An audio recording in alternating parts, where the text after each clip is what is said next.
दोस्तों, भारतीय कॉमिक्स जगत में बांकीलाल मेरे ख्याल से एक इकलौता ऐसा लीड कैरेक्टर है जो कि अपने बुरे कामों के चलते ज़्यादा जाना जाता है। ये वो किरदार है जो कि बचपन से ही बेहद खुराफाती था। एक छोटा सा बैकग्राउंड मैं आपको देता हूँ। बांकीलाल एक गरीब कपल के यहाँ पैदा हुआ, गरीब युगल जोड़े के यहाँ, जो कि किसान पृष्ठभूमि से थे। और बड़ी मिन्नतों के बाद, शिव जी की प्रार्थना करने के बाद ये बालक जन्म लेता है। और जैसा कि अक्सर देखा जाता है कि अकेला बच्चा लाड प्यार में बहुत बिगड़ जाता है और बहुत खुराफती बनकर उभरता है। तो ऐसे ही एक दिन भगवान शंकर ने ऐसे ही विजिट किया इस कपल के घर में और जानना चाहा कि हमारे वरदान स्वरूप जो बच्चा पैदा हुआ है वो कैसा चल रहा है उनका जीवन, उस बच्चे के आने से जो खुशी उनके जीवन में आई है, क्या क्या बदलाव आए हैं। तो वो उनके घर पे विजिट करते हैं। लेकिन ये जो दंडी बालक है ये क्या करता है, अपनी शरारत से बात तो आता नहीं है। जो उसकी माँ थी उसने शंकर भगवान को जैसे मेहमान को एक्सेप्ट करते हैं, उनको कुछ जल और जलपान ऑफर करते हैं, तो उन्होंने एक दूध का ग्लास दिया उनको। इस बदमाश बच्चे ने शंकर भगवान के दूध के ग्लास में एक फ्रॉग, मेंढक डाल दिया। तो जैसे ही शंकर भगवान वो दूध पीने को हुए, एक ये मेंढक फुदक के बाहर आ जाता है। तो शंकर भगवान जी अवाक रह जाते हैं और जैसा कि उनका नेचर है वो बहुत गुस्से में आ जाते हैं और एक श्राप दे डालते हैं। ये श्राप होता है कि क्योंकि ये बच्चा बहुत खुराफाती है और हमेशा उल्टे काम करता रहता है, तो भगवान उसको वही श्राप देते हैं कि तू कर बेटा, पूरी लाइफ टाइम तू उल्टे काम कर, उल्टा ही सोचेगा तू, लेकिन तू जिस किसी के बारे में, जिस किसी के विषय में उल्टा सोचेगा उसका बिल्कुल ऑपोजिट असर होगा। तू बुरा चाहेगा लेकिन उसका अच्छा होगा, और ऐसे ही तेरा जीवन चलता रहेगा। अब क्या हुआ कि मतलब बच्चा तो अबोध है, उसको पता नहीं कि इसका क्या रैमिफिकेशंस, क्या असर पड़ेगा आगे चल के। बच्चे के जो माँ बाप हैं, उसकी माँ रो देती है और कहती है कि भगवान ये आपने क्या श्राप दे दिया, ये आप ही के वरदान स्वरूप तो पैदा हुआ था और आपने अब ऐसा श्राप दे दिया, तो कुछ इसका निवारण कीजिए। शंकर भगवान जी सोच में पड़ गए और जब वो कूल डाउन हुए तो उन्होंने फिर सोचा कि देखो मैं अपना श्राप तो वापस नहीं ले सकता हूँ, लेकिन इस बच्चे का मैं कुछ भला सोच सकता हूँ। मतलब ये जो भी किसी भी व्यक्ति का बुरा सोचेगा उसका अच्छा होगा। जैसे पुरानी कहावत थी ना, कर भला तो हो भला। इसका श्राप ये था कि कर बुरा तो हो भला, तो उस व्यक्ति का बुरा होने की बजाय कुछ अच्छा ही होगा, और जो अच्छा होगा उस व्यक्ति के साथ उसकी थोड़ी बहुत अच्छाई will rub off on to this बालक ऑल्सो। वो कुछ अच्छाई, कुछ बेनिफिट जो मिलेगा उस अच्छे रिजल्ट से, वो थोड़ा बहुत उसका फल इस बच्चे को मिलेगा।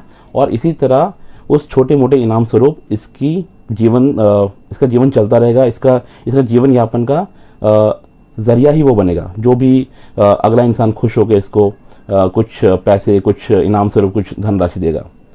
तो ये थी इन महाशय की बचपन की जो मतलब एक सेटिंग, एक प्लॉट सेट हो जाता है जहाँ पे, ये वो घटना थी।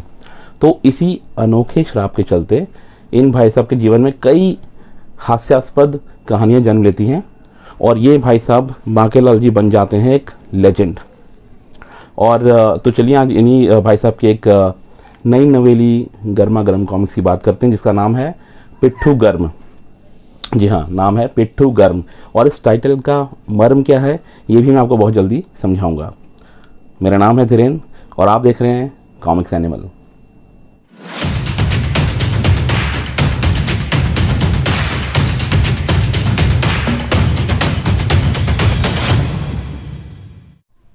दोस्तों, बांकीलाल की भारतीय कॉमिक्स जगत में एक लंबे अंतराल के बाद वापसी हो रही है।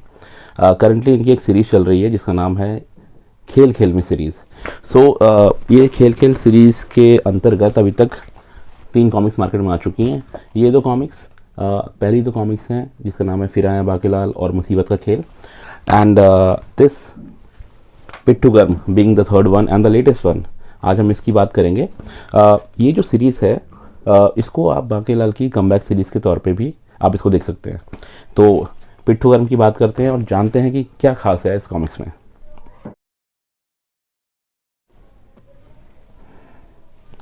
तो दोस्तों आइए जल्दी से इसकी बाहरी रूपरेखा के बारे में बात करते हैं। ये जो कॉमिक्स है इसका जो अगर टाइटल है, फर्स्ट थिंग आपके माइंड में जो रजिस्टर होती है किसी भी टाइटल कवर को देख के, वो ये कि इसका टाइटल क्या है।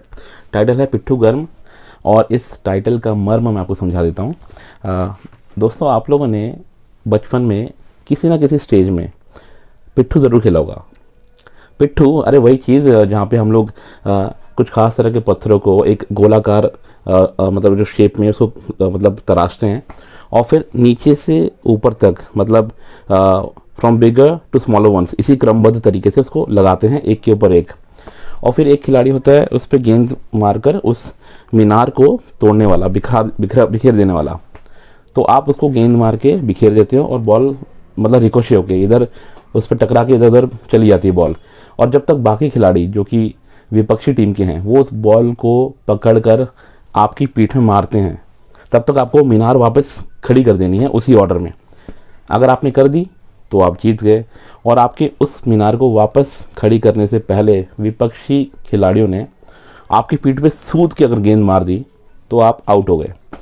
और पिट्ठू का नाम इसलिए कि गेम पिट्ठू का है, और जब ये बॉल आपके पीठ पर, ध्यान रखिए आपके शरीर के और किसी भाग में नहीं, आपको आउट करना है तो मतलब बैक साइड में सूद के वो गेंद मारी जाती है, तो पीछे का जो हिस्सा होता है जहाँ भी इस गेंद का संपर्क होता है वो गर्म हो जाती है।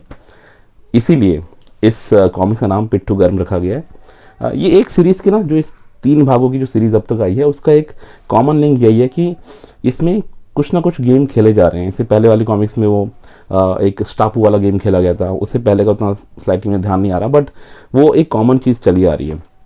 और इसकी जो आगामी कॉमिक्स है उसमें भी एक ऊंच नीच का पापड़ा करके एक गेम खेला जाएगा, उसके आसपास ये कहानी बनाई जाएगी। हालांकि ये मेरी समझ से बाहर है कि ये खेल वाला कॉन्सेप्ट या एंगल क्यों डाला गया है, बहरहाल वो हम बाद में बात करेंगे। तो ये तो हुई टाइटल की बात। अब इसका जो आप कवर देख रहे हैं उसमें आप देख पा रहे हैं कि ये भाई साहब बांकीलाल ये पिट्ठू बना रहे हैं और पीछे राक्षस भाई साहब के साथ ये गेम खेल रहे हैं, जो कि उन्हें गेंद मार के उनकी कमर सूद दी है, उसको गर्म कर दी है। और एक गौर करने वाली बात यह है कि शरीर राजा विक्रम सिंह का है, जिनके राज्य के पीछे बांकीलाल हाथ धो के पड़ा रहता है, हमेशा कुछ ना कुछ षड्यंत्र रचता रहता है, और जो चेहरा है वो बांकीलाल का है। ये ऐसा इसीलिए क्योंकि इस कॉमिक्स में एक मोड़ ऐसा आता है जहाँ पे राजा विक्रम सिंह बांकीलाल की जान लेने पर उतारू हो जाता है। तो ऐसे में एक ऋषि मुनि आते हैं और वो उनका नाम है ऋषि ढोलकी के, नाम थोड़े से अटपटे ही होते हैं। वो भाई साहब वो ऋषि मुनि आकर इनकी जान बचाते हैं। वो एक अनोखा तरीका निकालते हैं कि दोनों के कैरेक्टर्स को आपस में चेंज कर देते हैं। तो ये उसी को ना सिंबलाइज करता है कि है शरीर विक्रम सिंह का लेकिन दिमाग बांकीलाल का है।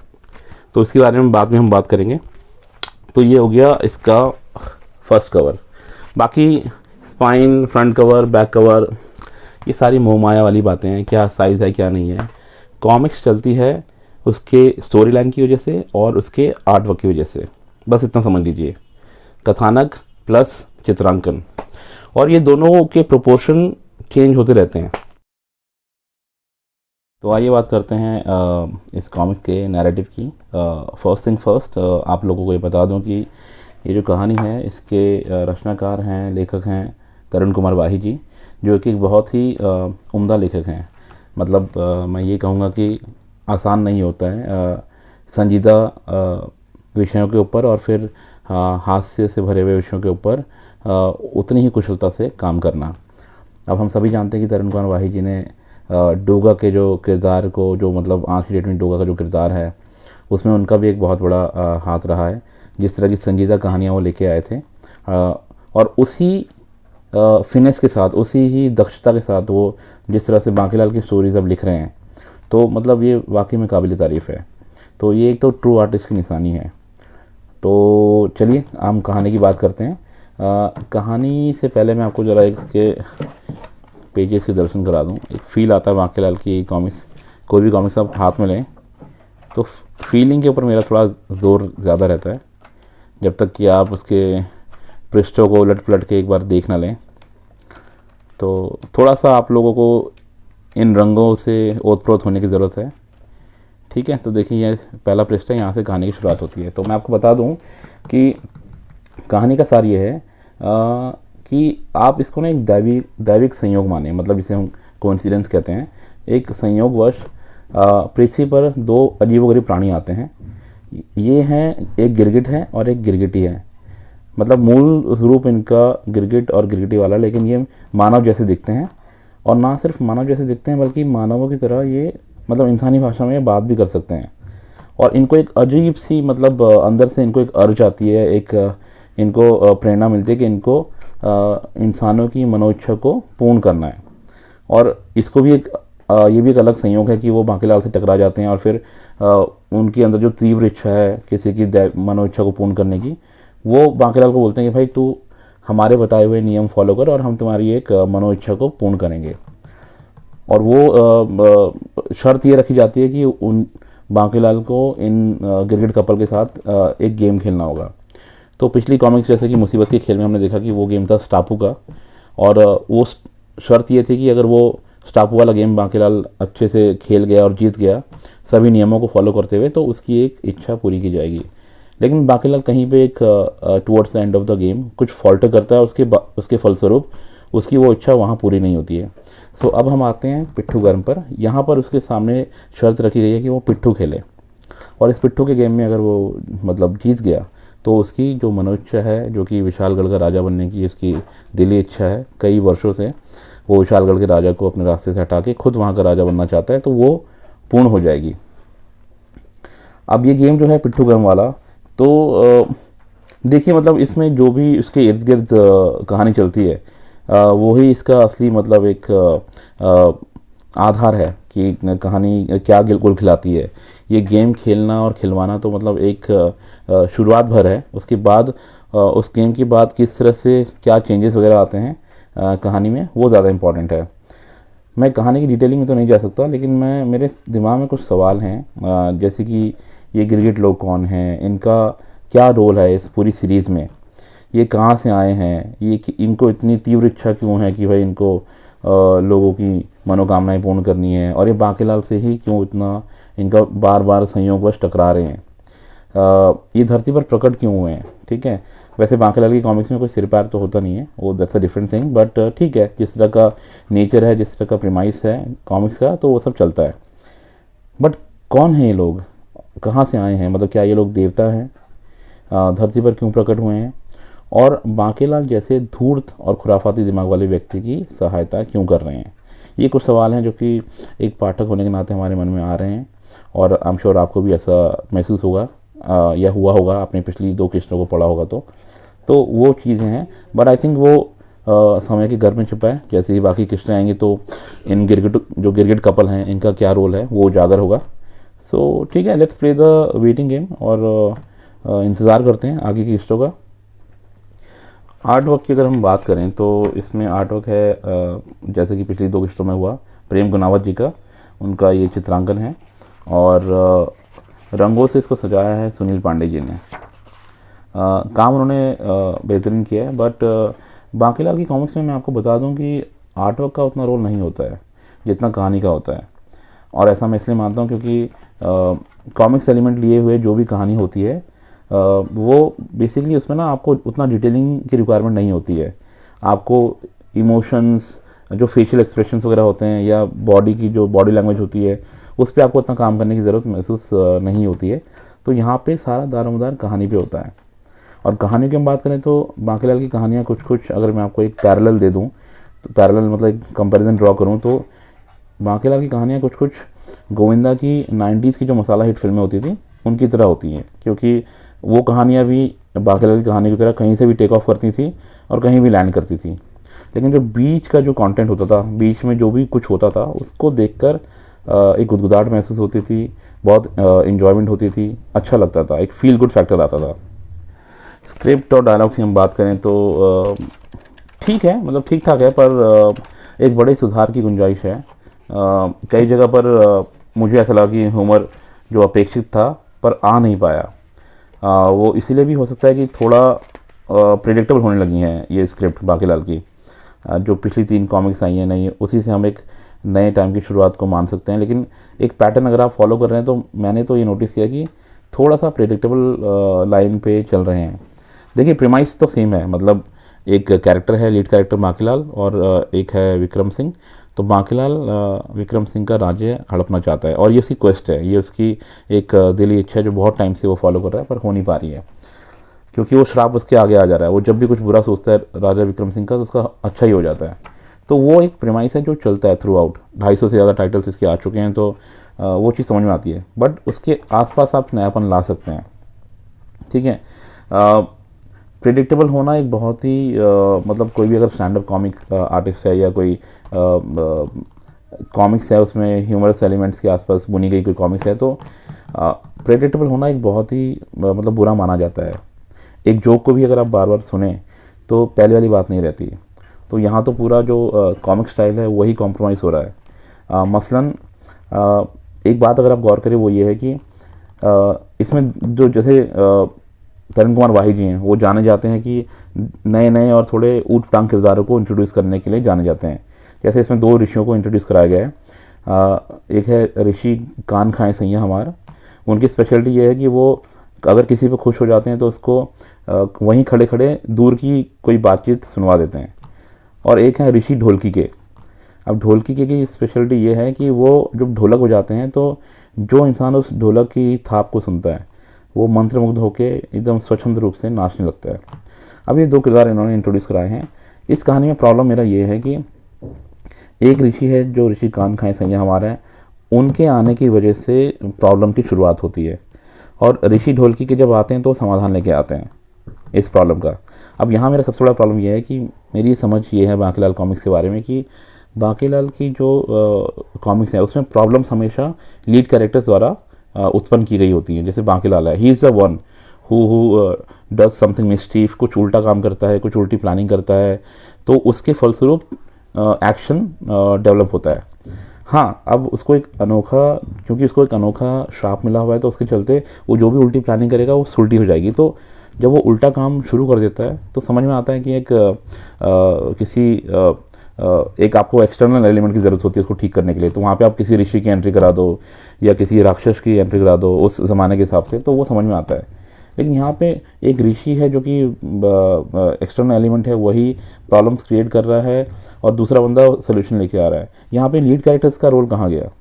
मतलब बांकीलाल है तो बांकीलाल को दिखाओ ना, उसको उजागर करो, उसकी जो हरकतें हैं, उसका जो मिस्टीफ है, उसका जो उद्दंडी दिमाग है, उसकी वजह से सारी मुसीबतें आनी चाहिए। एनीवे, ये सिर्फ मेरी सोच भी हो सकती है, तो इट्स जस्ट एन ओपिनियन।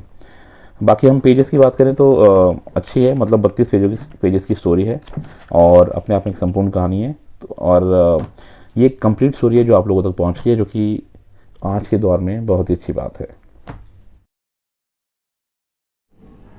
तो दोस्तों, अगर हम नॉवेल्टी के बारे में बात करें तो मैं आपको ये बता दूं कि इस कॉमिक्स के साथ नॉवेल्टी का एन भी नहीं मिलता है, तो बात करना भी बेकार है। तो चलिए हम तुरंत प्राइसिंग पर ही आ जाते हैं। प्राइसिंग इसकी है 135 रुपीज़, जो कि 10% डिस्काउंट के बाद आपको किसी भी ऑनलाइन स्टोर पे आसानी से उपलब्ध हो जाएगी। तो pricing is not a big issue. I mean, pricing की हम बात करें तो नई कॉमिक्स होने के नाते जो मतलब खर्चे आते हैं, आपको आर्टिस्ट को पे करना होता है, आपको अपने कहानीकार को मतलब पे करना होता है, तो उस हिसाब से दाम बिल्कुल वाजिब हैं, वहाँ पे कोई प्रॉब्लम नहीं है। तो दोस्तों, ये है एक sort of breakup of how I rate comics. इसमें नॉवेल्टी वाला पार्ट मिसिंग है क्योंकि नॉवेल्टीज हैं ही नहीं कॉमिक्स के साथ, तो मैंने उसके मार्क्स ही बाकी के साथ, बाकी एलिमेंट्स के साथ, बाकी कंपोनेंट्स के साथ डिवाइड कर दिए हैं। सो आर्ट वर्क और स्टोरी पे मेरा थोड़ा सा फोकस ज़्यादा रहता है क्योंकि वही किसी भी कॉमिक्स की जान होती हैं। तो this is how it looks, 2.5 out of 5। तो जैसा कि इस टेबल ने दर्शाया कि जो मैंने रेटिंग करी है इस कॉमिक्स को, मैंने इसको 5 में से 2.5 नंबर दिए हैं।